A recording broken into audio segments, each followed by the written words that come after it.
It's a really hard one this week, unfortunately. Yeah. All right, let's jump over and talk about my team as well, because I've similar questions, to be honest. I'll tell you my main thoughts. So I'll read it out anyway. So Johnson in goal, Brentford away. Same backline as you. Shaw, Stupinian, Chilwell. Midfield, Matoma, Rashford, Martinelli, Saka, Bruno. And I've got Watkins, Haaland up front, Armband on Harness. I've got Cole first sub. So initially, as soon as the game week wrapped up, my first thought I was going to get rid of Bruno and get Mbemo in. And that was probably still my first choice transfer, just to move away from that double United. And Mbeumo's playing like an out of position striker, so he's getting his more points, and I'm not losing too much with the penalties. So even though the price is a lot different, I feel like the potential upside is similar, if that makes sense. Does seem like, as we've discussed, you could wait a week though. Like you could both wait a week. It could wait a week because so the downside obviously is that Palace are look like a good defensive side, as do Nottingham Forest. So making this transfer this week, it's not like there's maybe between the two of them, there's not going to be much ground made up. I can't imagine Mbemo getting a double digit this week, and the same for Bruno. Sadly, I could see maybe an assist. They only won. They won 3-0 against Forest last year at home. Bruno didn't return at all, and he didn't return in an away game either. Rashford got goal and assist. Anyway, so that was my initial thought early in the week was just to wait and see if anything appeared in the pressers, get rid of Bruno Mbemo. The longer the week's gone on, I've been looking at Watkins's away games, and I like him because I think even though he's not played well and he didn't do well in that Everton game when he really should have got a lot more points in a 4-0 win, but Diaby, obviously the other new signing who played well against Newcastle, didn't get any return, so I'm thankfully got something. Just feel like at 8 million when Wissa's doing well, it's hard to bin him off, but I think the backup transfer, if I don't do Bruno to Mbemo, is Watkins to Jackson and try and take advantage of the you fixtures. Could roll still as well. I could still roll. To be honest, I looked at rolling and then next week doing Mbemo and Diaz/Jota in for Bruno and Martinelli, and then I'd have 5 different teams in midfield and 2 different strikers, which I quite liked as well, to be honest. So I would be in between roll and do that next week / get Jackson for Watkins.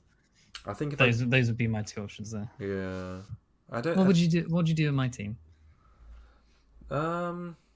Yeah, Sorry to cut off yours. I didn't like Pedro from the start, as you know, just because even though he did well in game week 1, we didn't know he was a nailed on. And to be honest, I don't think we even know Matoma's nailed on. We could come in next week and De Zerbi's messed around again, and he's been benched. But so it comes down to which mid to sell to get funds. I think it does come down. I'm trying to move away from the double ups. So because at the moment they're not proving good value. So because you've got a triple up, that would probably seem the wiser one to move away from. But you don't want to. I don't think you'd want to do it before Fulham at home because of how crap they've been. So I'd almost use a transfer elsewhere and then do 2 next week, and just maybe play Udogie over Pedro. Burn a transfer, which seems mad. So I'm going to take probably a couple of drops there as well. Rashford and Bruno, they're probably going to drop at least, if not before the start of the week. They might rise again next week if they do well. I don't know. No, I don't know either. I'm really stumped on this week. I think I think if I do anything at all, it's going to be Fernandes to Mbemo. I think if I do anything, I think I'm less likely to do Jackson. I don't know. Less likely to do Jackson. Also, if Ollie Watkins gets injured tonight, or I'm reading that he has a shocker, then obviously that changes my decision somewhat. Fair. The risk averse, Chris. Yeah. No spicy transfers. No spicy transfers. No. I mean, Jackson's in my second place. I feel like if I don't go for Jackson this week, I'm not getting him at all. Yeah. The Luton is the juicer, isn't it? The juicy again. The banker. Yeah. Because Nottingham Forest, who are playing next week, I think is going to be tougher. Yeah, maybe I'll do that. But Mbemo's probably first place, Jackson second. We'll see what happens after this Watkins, the Villa game tonight.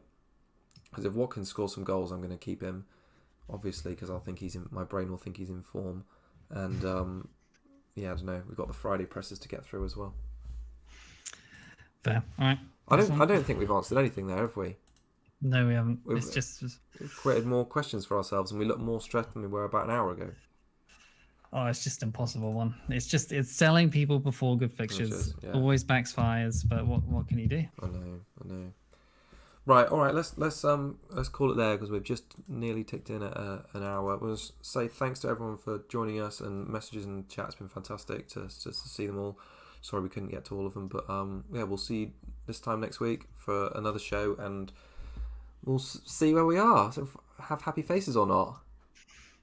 Yep. Right. Hopefully, better than this week. Absolutely. All right. Thanks, everyone.